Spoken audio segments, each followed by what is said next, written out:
Welcome back, Queens, to the Body Love Binge. I've got a special guest today, and you might know her because I posted about her. I've had a reading by her before. I'm going to read her bio and then introduce her to the podcast. So I have Luna with me, and Luna is an international astrologer and coach for spiritual women who want to manifest mystical lives through the language of astrology, transforming self-inquiry to a soul purpose six-figure astrology business. Luna believes that through the deep understanding and exploration of your natal chart, mixed with ritual and metaphysical practices, is a secret code to embracing the unique aspect of your own magic, while embracing your offerings to serve others and manifest your dreams in the process. She has read the charts for thousands of people, and she would love to read for you too. So Luna, thank you for being here. Welcome.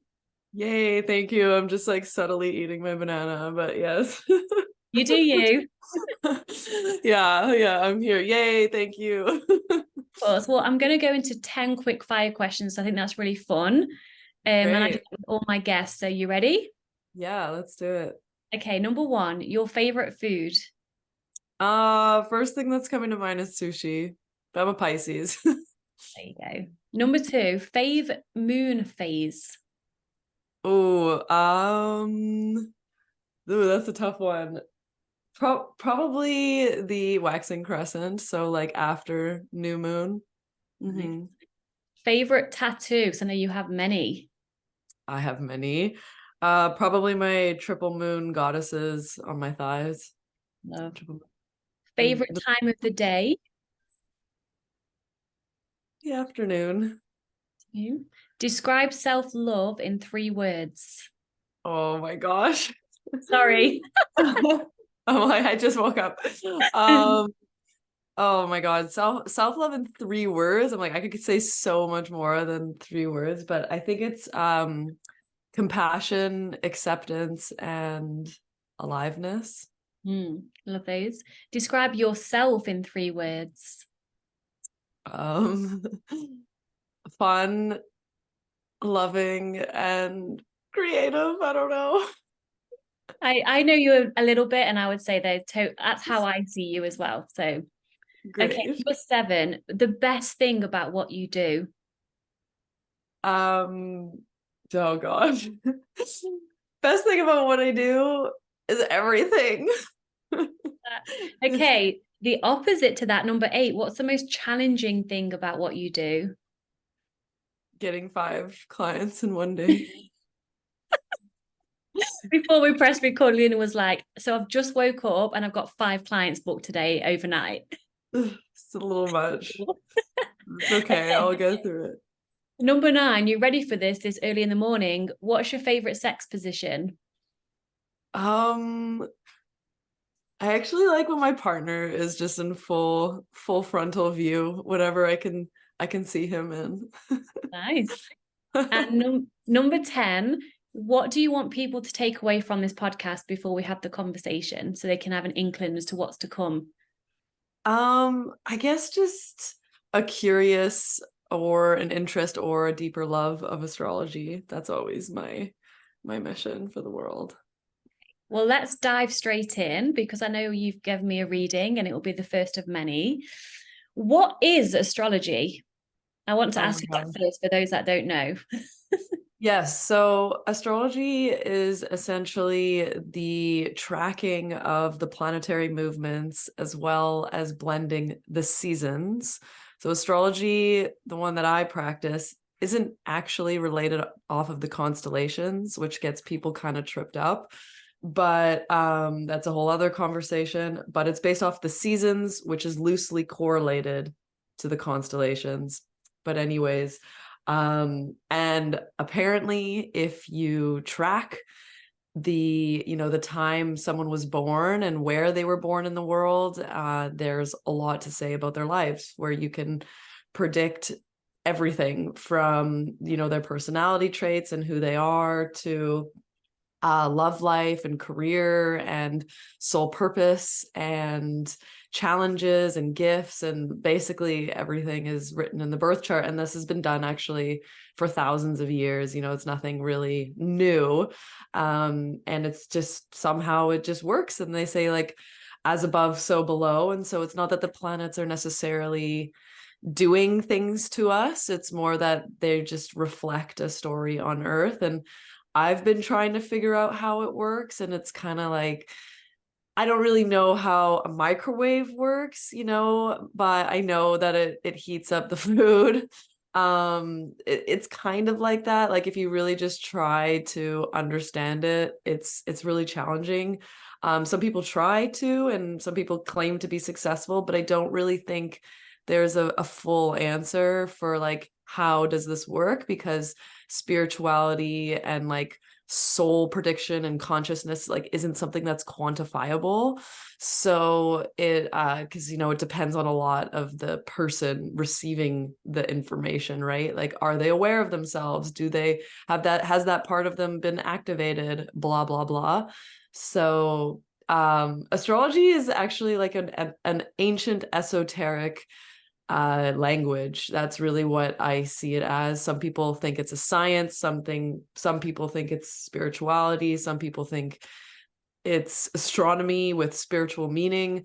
I actually just think it's a language at this point. Yeah, I love the way you Yeah. described that. And I heard one time, it might have been from you being interviewed by someone, I'm not sure, but I heard somebody say one time, and this helped, this was the most clearest description that I got from what astrology is and how it works with an individual. So when I'm curious what you think about this, if it wasn't you that said it. So when an individual is born, let's say for myself, I was born on the 14th of April, 1987 at 1 o'clock in the afternoon in Derby, England. The second I was like birthed from the womb into the physical world, the imprint on me was the energies of what the world was at that time, where the moon was, where Saturn was, where people's consciousness was. And that was like imprinted into my cells energetically. Does that make any sense or not? Yeah, totally. Yeah, you're totally right. Sounds like something I would say for sure. You might have said it, to be fair. Yeah, I mean, that's also like relating stuff to transits. So basically, your birth chart is a snapshot of the moment you were born. And so a lot of people just know like, oh, I'm a sun in Aries, but they don't really know like where the moon was when they were born, or Venus, or even the planetoid Chiron. So people, they don't know that it's like this whole huge map. It's not just where the sun was, but the sun is associated with the ego. So when you're not conscious or aware of this language, then most people just know the ego, the sun. But anyways, yes, that's completely true. When the planets they're always moving. And so when someone's born, like if someone's born today, they will get the birth chart of the planets currently in the sky. So it is the collective energy, but it goes into a specific person based off where you were born. And also, if that sounds kind of generic, it's not. Your birth chart is actually unique to you, and you will only have your birth chart, except for in 26,000 years, someone will also have your birth chart. Oh, how interesting. I didn't know that. That's really Yeah. interesting. So I mean, I've seen it help me in my life, but for those that have never had a reading before or don't know much about it, how can astrology or having a reading support yourself or the clients that you read for in their life? How does it help us?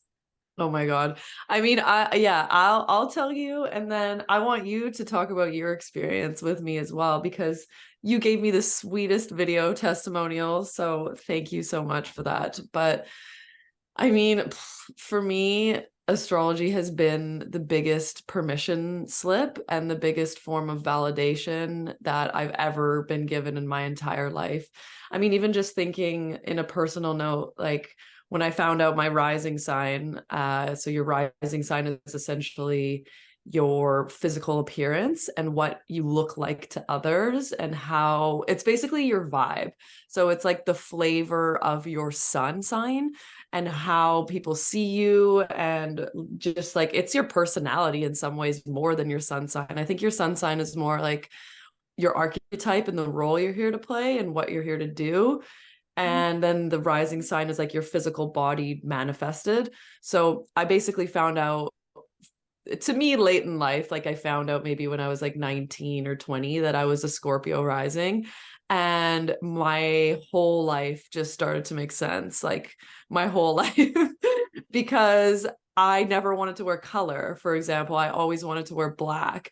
And I remember like first putting black on my nails when I was like 9 years old, like inspired by Avril Lavigne, and thinking I was the coolest person alive. And I just really wanted to embrace this darker, more gothic, punky part of me. But anytime I would wear like a little bit of color, like people be like, oh, wow, I love color on you. And oh, it goes great with your skin tone and this and that. And I'd be like, okay, I guess I have to wear color and this and that. And anyways, it just like unraveled this whole story about me the more I did research. And it gave me permission to just be gothic and to embrace like that part of me.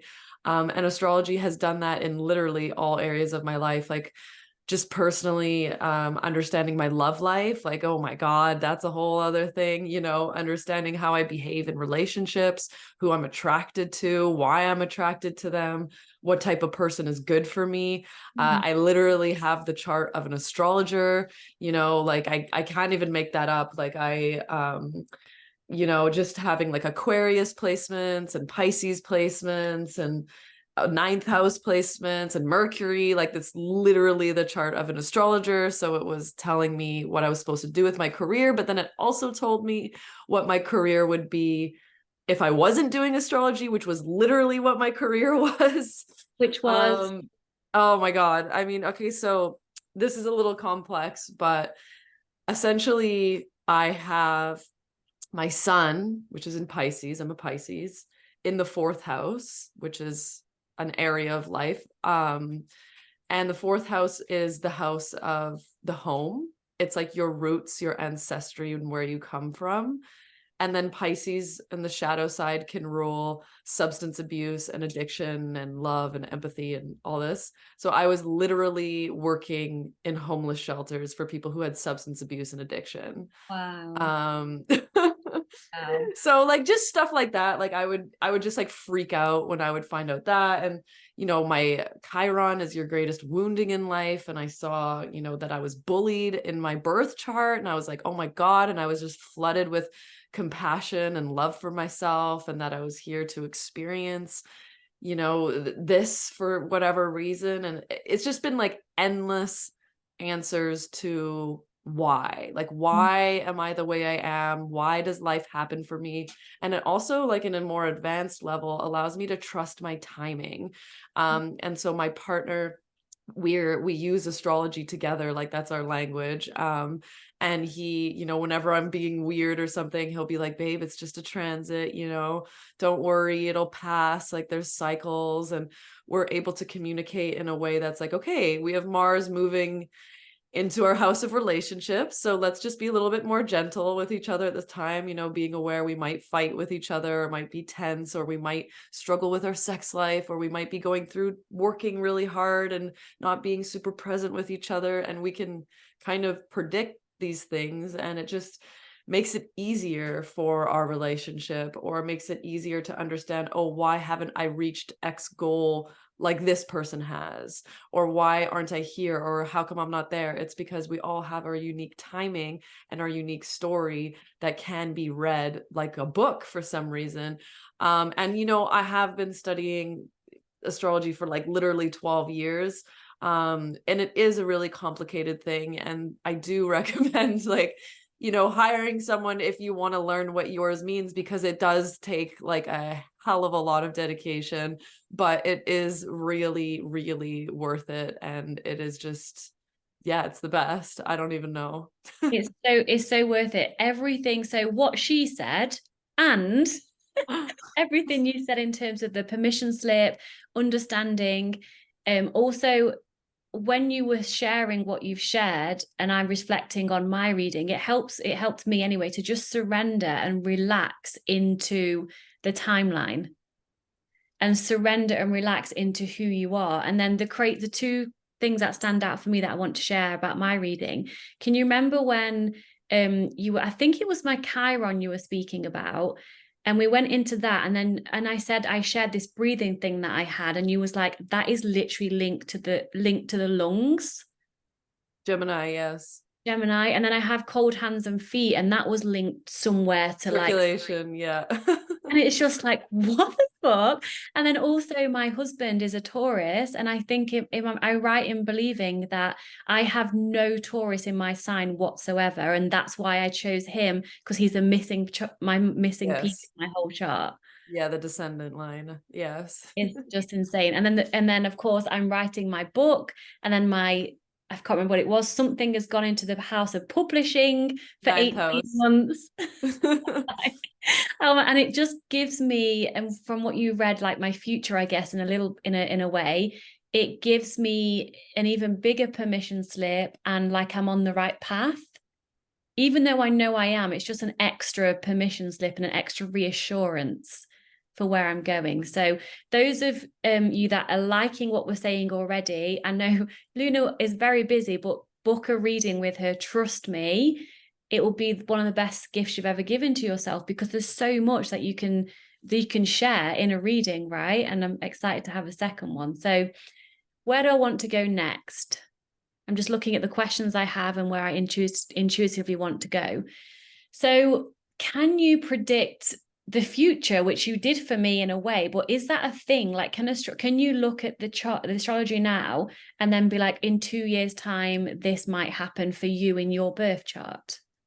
100%. Oh my God, Um, how is that? Okay, so what that is essentially is we're actually on a clock. So we have cycles and different timings for things. And this is especially true if you track what happened to you at certain times in your life and you watch that planet kind of do the same thing, or it makes a similar aspect, then you can even more predict what happened from the past. Because I don't know why, but things repeat themselves. Like we have similar lessons that we have to go through, and sometimes it's like, oh, I think I've gone through that, and then, oh, I'm actually going through that again, and I'm like healing that again or whatever. So basically you can't really predict, like you astrologers, a good astrologer I will say, will try and hit the dartboard, not the bullseye. So you want to kind of predict the themes or the planetary energy or the potential of what could happen, but you don't want to say, like, someone literally came to me and was like, oh, they said my mom was going to die at this date, Oh, and I was going to come into a bunch of money and all this stuff. I'm like, you can't really say that, because you can't fully predict with astrology if something is going to be bad or good. You can only explain the archetypal energy. So you can only give words and descriptions of what could happen, but you can't really say, like, this is definitely going to happen, you know. You can only just explain, like, for yours with the publishing, for example, I just said, like, this is the house of publishing. And it's also the house of travel and foreign countries, and like expanding your reach and your knowledge, and being seen in the public eye in a more educational sense. And you were like, that's literally what I'm planning on doing. So I didn't say, like, oh, your book is going to be super successful, and or, oh, which your it book will is going to be, just saying. of course. But you, as an astrologer, there's like ethics and stuff as Yeah. well. So it's a very balanced, like, delicate thing. But I don't want to say, oh, your book is going to be super successful and amazing, or oh, your book's going to fail. But I'm going to say, like, there's the potential of a great thing happening here. And so, yeah, I just think, like, when you track the planetary cycles, you can see, like, it's so unbelievable. And I think that's why I love astrology so much, is because it continues to amaze me every day. And Yeah. even if you want to just start in a super basic way, you can start to track the moon cycles. So there's an app that's just called, like, Full Moon, I think, or just any moon cycle, and it will tell you, like, today the moon is in Capricorn, or whatever, full moon in Capricorn, I don't know. And then you can track in your diary, like, how you feel on this day. And so you'll notice over the whole month that every time the moon is in Capricorn, either Capricorn experiences happen to you or you feel a certain way based off of your chart. So the moon can even just govern like your daily life and what you're going to feel like. And so it's just the more you understand the language, the more you can predict things, essentially, because predicting is one of the highest levels of astrology. And I'm honestly just getting into it now because it's so complex and there's so many ethics around it, and understanding fear in astrology. And it's a very interesting domain, but you can totally predict the future. You can totally predict when someone's going to be successful in their business, or when they're going to meet a lover, or when they're going to be doing spiritual work on themselves, or when nothing is really happening. Like I did a reading the other day and I was like, I don't really see much like going on. Like I've never even said that, where it's just like, it's kind of chill like for the next year. And the person was like, yup, I'm kind of just chilling right now. And I was like, weird. That's like, even that's in the birth chart, It's you so know? interesting, isn't it? And like what you were saying about the moon, if we think about it, the moon controls the whole tide of the oceans. Hmm. And we as humans are electromagnetic beings. So of course the energy from the moon, for example, can help us feel a certain way.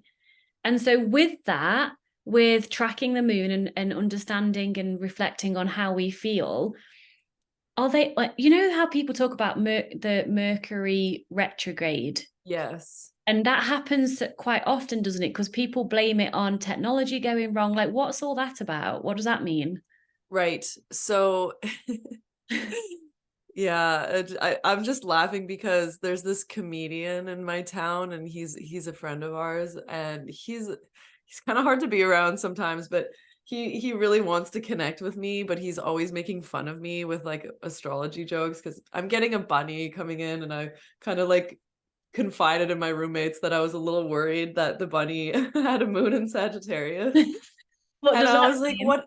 I was like, what if the bunny is like really free spirited and like wants to just like, do its own thing and just like, and I want it to be like really snuggly and loving. And anyways, that comedian, he just couldn't let up with that. Like he was like, I'm gonna go on stage and do a bit about that. And I was like, whatever. And then I was going to a party and he saw me, and he poked his head out and he was like, "Hey Luna, like I have a joke for you." And he's like, "Why does it always feel that Mercury's retrograde?"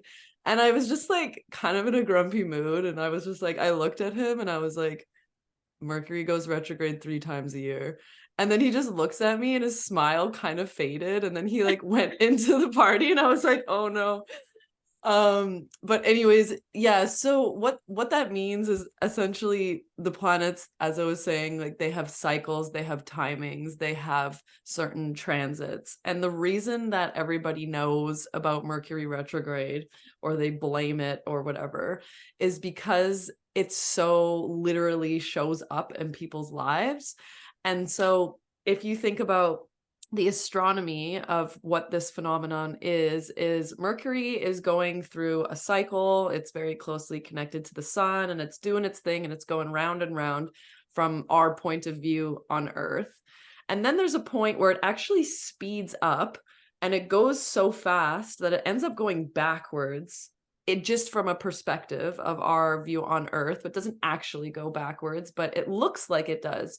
So the normal significations of Mercury would now be going backwards. So which is retrograde. That's what retrograde means. And so essentially the significations of Mercury become retrograde. So Mercury rules technology, communication, thought, speech, appointments, short distance trips and travel. So when it goes retrograde, it supposedly goes wonky. And so, you're supposed to back up your technology at this time. You're not supposed to launch a group program or like launch anything in your business at this time because you might have technology glitches, or you might lose everything, or you might have trouble signing people up. You miss appointments or like, you know, you go to a massage appointment and you're like 10 minutes late, and then the masseuse is like, hey, sorry, I can't see you, you know, you're late. And that's very Mercury retrograde, and people just freak out. But really, it's so much more complicated than that, because you have to see where you have Mercury in your chart, and only then will you feel its effects based off of your chart. Because sometimes Mercury retrogrades happen and I don't feel anything. Like I'm doing fine, you know? Yeah. And then sometimes, like when Mercury's hitting my Mercury, then I'm like feel personally attacked by Mercury retrograde. So it really just depends on your birth chart. And so, yeah, that's for some reason that particular phenomenon got really popularized, and people love to like, oh my God, Mercury retrograde, like technology is all weird. But actually, like I use Mercury retrograde to revisit and revise my current thoughts. So because Mercury, when it's retrograde, everything is internalized. So this is a more individual way, instead of the collective way is like technology and this and that. But it's like Mercury wants to go forwards, right? And so when it goes backwards, then we have to like internalize the Mercury things.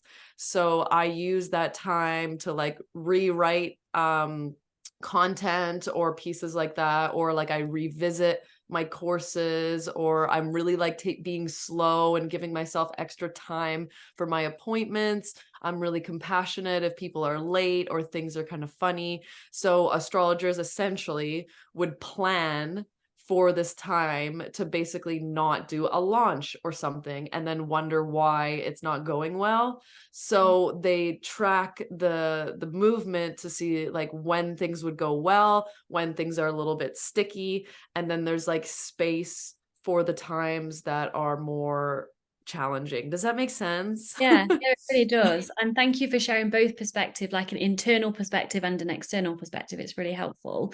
I have a random question. Why Mhm. is the saying men are from no, men are from Men are Mars from and women are Mars. from Venus? Yeah, I love this question, actually. Nobody's ever asked me this. Ah, Um, well, quite literally in astrology, Mars is represented by like our primitive state. So, I have a whole course on Mars and Venus, which is like love and lust in astrology. But anyways, Mars is our primitive masculine part of us and how we show up in relationships. So, you know, when you're walking down the street and you're like, oh, like that guy's just so fucking hot, like that's your Mars. You can't really control Mars.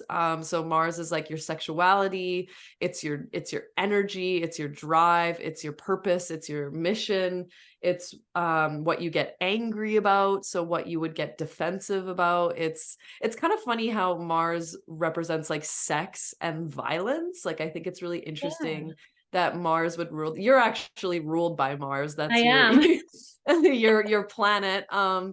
But and then Venus is more like your feminine in relationship. So it's your female, womanly, whatever genderized thing you want to call it, um of you in relationship. And so essentially Venus is like your morals and values, and like what's really like what you're attracted to, and like what's beautiful, and how you spend your money, and what you do with your partner, you know, that feels really nourishing. And it's Venus is like how you know spend money in general, like what you do with your money. Like, do you like to spend it luxuriously, or do you spend it towards like building a home and stability? And so there's different ways you can show up in relationship, and those are the two planets that I look to the most, to see like what your ideal partner is, which is kind of Venus. And then Mars would be like your sexuality, what you're like attracted to and what makes you angry. So that's like the Venus is literally women Yeah, in your life, as well as the moon. And then Mars is like all the masculine qualities. It's like hyper exacerbated versions of that, if that makes sense. it does. That's why I love you as well, because you explain it just so clearly. You use Great. the words and you use the astrology talk, but I still understand what you're saying. So Great. So for me, so you said I'm ruled by Mars. For those that don't know, that's because my sun is an Aries, right? Yes. And with me having a Leo rising, Yes. what does that, so what's Leo ruled by? The sun. Oh, the sun. Okay. Yeah. The sun is the center of our universe, right? And we love the sun. People, I love the sun. The sun is the best. And so that's why Leo actually carries qualities of the sun. It's seemingly eternal. It's a life-giving force. It's shining brightly. So I'm always like a little bit jealous of Leo risings. I have a Leo moon. So Leo risings are just amazing because they're basically the sun, right? So they're walking around and they just are shining. They just are amazing. They just have talent and gifts. It's a very like benefic, nice, easier placement. It's obviously everybody wants to be kind of like born in the summertime rather than if you think of the qualities of like being born in winter. And I'm not like hating on, Capricorns or anything. My partner's a Capricorn. It's actually my favorite sign. But there's a bit more of a like colder, restrictive, hardworking, integral, quiet quality that gets embodied by the winter versus like Leo, for example, is embodied by the sun. So then in the summertime, so there would be more like summer qualities to Leo. Yeah. And so with Aries, which is my sun sign, just making this all Mhm. about me, by the way, but people can obviously have their chart read by you. Because that is the springtime, is that why Mhm. I'm ruled by the masculine energy Mars? Because it's like creation, doing things, like creating things, I guess. Yes, you 100% said it. If you think about spring, it's so interesting because there's actually this warrior archetype to Aries, and people are like, it's the sacred warrior. And it's like, yeah, but what does that mean? You know, so if you think about like a bud that is like sprouting out from the dirt, it actually is like, ugh, like I fucking did it, I made it through winter. And I'm also gonna, get rid of any competition nearby. And I'm gonna sprout through and I'm gonna get the sun and I'm gonna, blossom into a flower, right? So, or whatever, a tree, I don't know. And so that symbolism is like it's the birth, it's the newness, it's the fight, it's the pushing through, it's the goal setting, it's all symbolized through the seasons, which is what I was like Yeah. explaining before with how it's not really related to the constellations, but it is. But you can see the archetypes in like once you really understand the zodiac wheel and the archetypes, you can see it everywhere. Like you can see it in people, you can see it in animals, you can see it just in your daily life if you have all the seasons where you live. And it's so interesting. I love it all. And it makes so much sense. But this is why I recommend everyone get a reading, because what you've said about the sun, Leo, because I'm Leo rising, people literally say to me, there's a thing on Instagram that I've been tagged in about 20 times that says, tag someone who is sunshine in human form. And like get tagged so Shut much up. because they're literally like, you are literally the sun. And I'm like, No. no, thank you. No, I'm dying. Okay, you know what else Seriously. you do? You say hi queens. Yeah. Like hello queen, and that literally Leo is the royal archetype, right? It's like literally the king and queen of the zodiac Wow. sign. That's amazing. So I know. So cool. And Yeah. I see myself. So as you can see on my Zoom, it says queen as my pronoun, right? Which isn't a pronoun at all. At all. Wait, is it actually? I don't even Can you, see. Oh oh, can you not my see it? Can you see God. it? Yeah, I see it now. I'm dying at that. I'm fully dying. Like, Because and I that's the see thing, you myself don't as a even know. queen. Yeah, of course. That's your archetype, right? That's the flavor of your Aries sun, Yeah. right? Is the queen. Wow. It's the royal archetype. I know, I can't even make this shit up. That's what's so amazing. Yeah, me and my partner, we have so much fun, like, because we obviously know this language, and he's really good at astrology just from dating me for 6 years. And he's never even picked up a book, but he's Wow. Pisces moon, so he's very good. at this stuff, and like we were laughing because we were in this Halloween maze thing, and there was two people who literally had this sweater that said king and queen, like a couple. And my partner turns to me, he's like 100% like Leo rising, and like the other one's Libra rising, and I was like, boom. That Yeah, is so so funny. it's really funny. Like I'm also known for guessing people's signs. Like that's kind of my thing. Yeah. But I think it's just so obvious. Like sometimes, like, even just like the queen, like in brackets queen, I'm just like, that has to be a Leo rising, it just has to. But it's not your sun sign in a way. No. Like there's a difference. Yes. So a lot of people get confused with like the sun sign and the rising sign. Yeah. So the sun sign is, like you said, the more of my personality. No, the opposite. The Oh, the rising sign is your personality. The sun is like your conscious ego identity. So opposite. it's kind of like when you wake up in the morning and Victoria is like, on her mission and doing her thing, it's like that's the archetype of Aries. But then the flavor of that Aries is Leo. Yes. So people would see more of the Leo, but you would feel like you're here to be an Aries, if that makes Yes. sense. Makes complete. So yeah, like even just a quick other example, like I'm a Pisces, right? And Pisces literally rules spiritual service. Oh my God. So Shut so up. yeah, yeah, I know. So quite literally, like my whole life, I've been giving my whole fucking life. But the flavor of how I do that is Scorpio-onic. So I'm pretty dark, I'm pretty intense, I'm very reflective, I'm transformative for people. I look like witchy or whatever. So that's like the flavor of the sun, if that makes Yeah. sense. Okay, I have last question for you. Hmm. And everyone else can get their own reading because I would make it all about me and it's just so interesting. My moon is a Libra. Yes. I know you've told me this before, but so others can hear as well. Like, what's that ruled by? And then what does that mean for me if I have a Libra moon? Libra moons are interesting people for sure. Some of my favorite, one of my best friends has a Libra moon, and she's like an angel.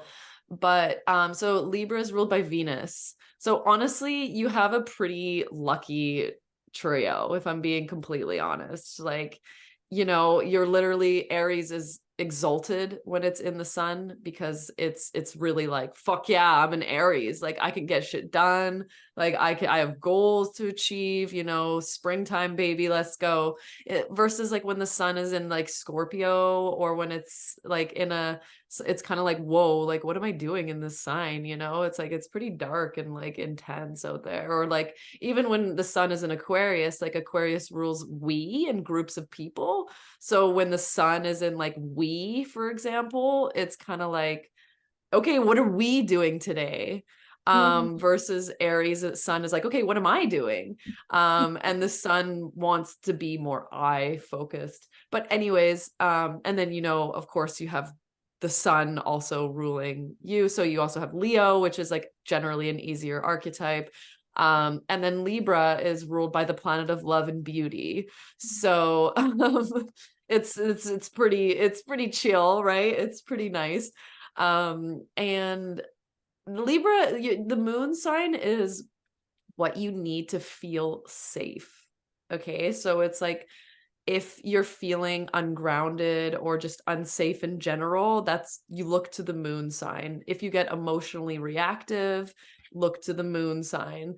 It's your moon is like your inner world, and it's like your desires to feel safe. That's really what it means.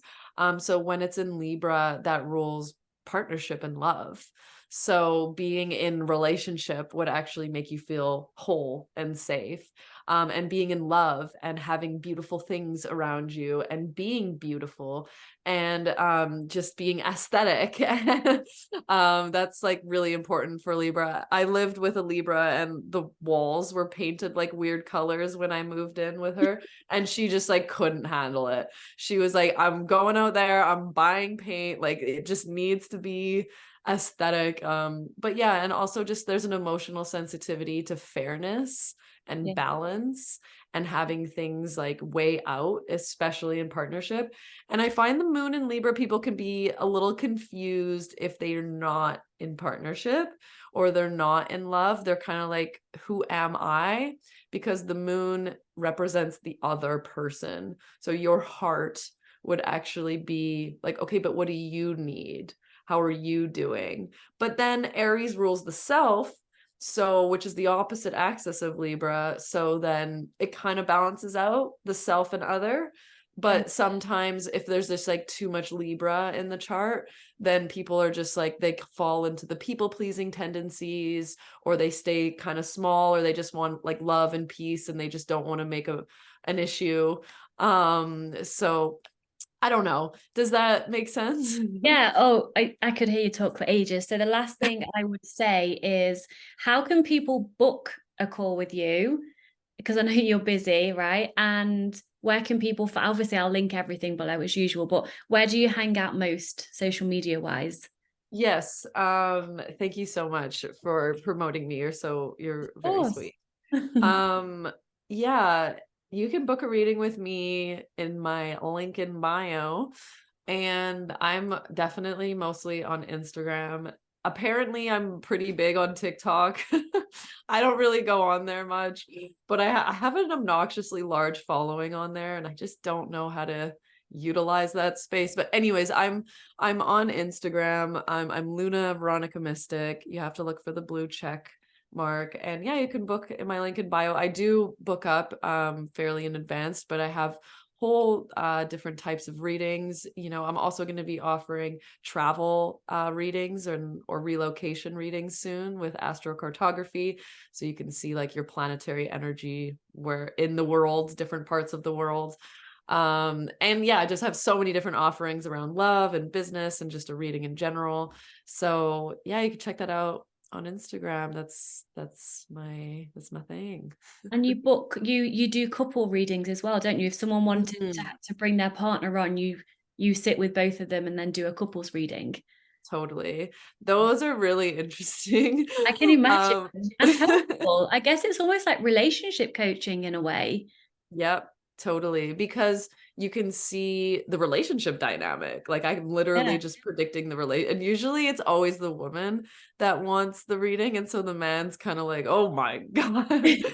Yeah. Because it's very personal, right? And so yeah, you can see the sex life, you can see what they get mad about, you can see like the harmony, you can see where the couple's going, like where if there's like a future together or not. Like, I mean, I would never say like, oh, you're gonna break up, but you can see like what the mission is for the couple, and yeah, it's very interesting. Yeah, I bet. And I can imagine like most of my listeners are in eating disorder recovery. So whether that's from anorexia, bulimia, binge eating, a lot of body image stuff, a lot of trauma.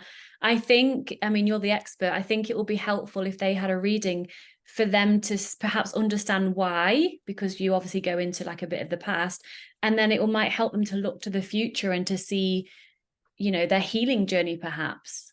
Yeah, I actually like did want to talk about that with you because that's in the birth chart 100%. You know, eating disorders and stuff like that. Like even just like Taurus rules food. So you can see your relationship to food just by looking at Taurus, like where's Taurus in your chart? You know, Taurus is ruled by Venus. So where's Venus in your chart? Is it like have a challenging aspect? Or the sixth house is the house of health and wellness. You know, do you have placements there? What about Chiron? Right, is Chiron is your Yeah. greatest trauma or your wounding in life. I've seen a lot of people who have eating disorders with Chiron and Taurus, you know, or stuff like that. So because Taurus also literally rules the body, which is the same with other earth signs.